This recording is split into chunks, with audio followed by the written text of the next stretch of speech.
Hello and welcome to this week 3 video lecture. Thanks for taking a couple minutes here to hear me discuss kind of what we're doing this week as well as some of the main concepts for the week. We're building off of what we learned last week as well as moving forward. So this week mainly what you'll be doing is you'll be taking a look at chapter 2 in our Writing in the Sciences text, reading through that chapter and then participating in a discussion thread which will help you apply the concepts that you'll learn in chapter 2. And so what I'm going to do here briefly is outline and highlight some of those main points as you'll read through them. So as an extension of what we learned last week, we are in this class discussing how science and technology and communication are all linked together, that these things don't operate in little isolated cubicles, right? They are networked and they self-reinforce, they are woven together. In ways that influence how each of those things are done. And so this book, one of the themes you might be picking up on is exploring how those three are connected. And so when the title of the course says it's about science communication, right? Not just about writing, but about communicating. We're talking about how science is dependent upon how we communicate with one another. And that becomes a social issue, a political issue, and maybe even a moral issue. And so science writing gets a little bit trickier than just writing about science. So we're going to continue discussing and reading about that in the book. One of the concepts that the book leans on is this thing called material conditions. The text refers to technology as being a material condition, and so we're going to learn about what that means. Mainly, how does technology, the physical reality of technology, influence how we do science, how we view the world, how we frame what we see, and how that forms conclusions that we make.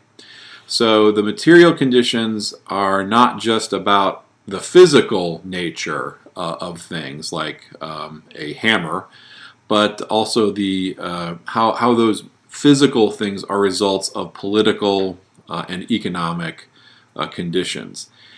And the text goes into a bit about the internet, and I'll discuss that in a second as an example.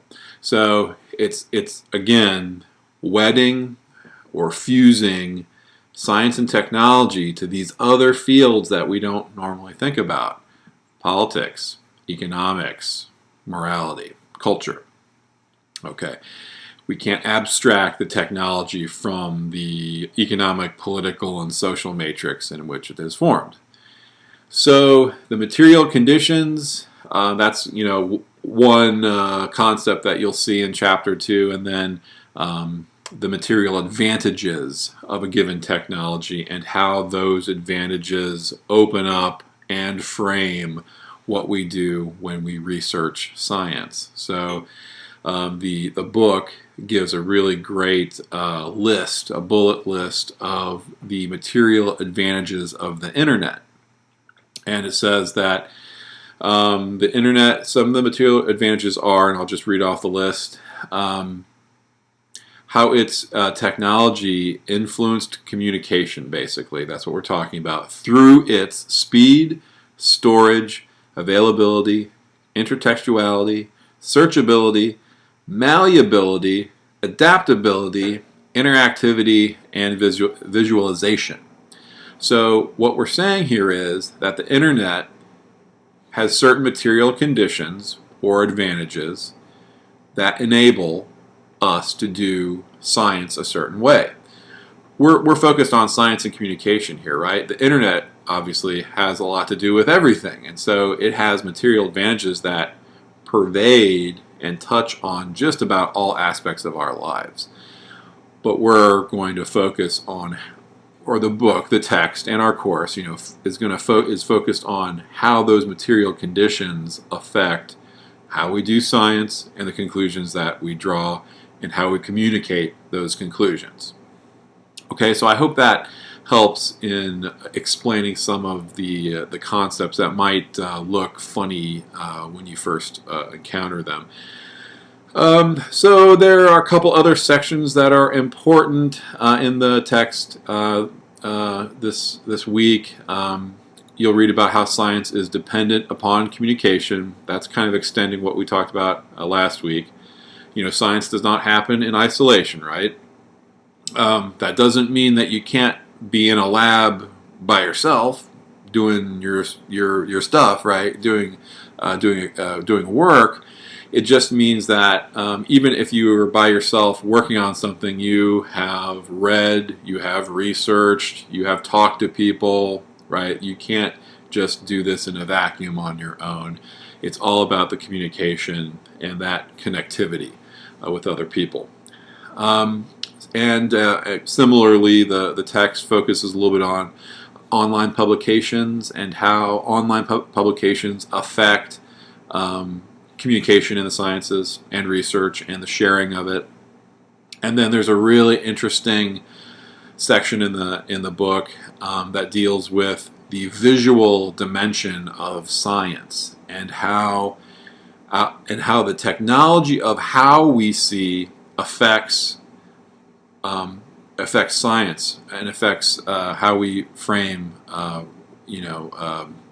observations and how it frames and affects what we do when we research. And so we're gonna do a little bit of discussion thread work on that section as well. So the visual dimension of science basically discusses how the development of what we see and how we represent it in picture form, diagram form, in photo form, how we represent it influences how we do science. And that leads to a discussion of paradigms, which we discussed last week as well. If you remember, a paradigm is a way of thinking. It's a set of assumptions, and that opens up and forms the kinds of conclusions that we draw. Okay, so quite a bit there for you to dig into. I hope you're enjoying the text. I'm kind of a fan of this book. It's the first semester I've used it, but I really like how they're going about discussing this triumvirate, right, of science, technology, and communication. And so it's pretty heady stuff, but definitely worth it, and fun, hopefully. So feel free to email me with questions. I'm here. And that's all I have for this week. So dig in, and I'll look forward to seeing your responses on the discussion thread. Thanks. Bye.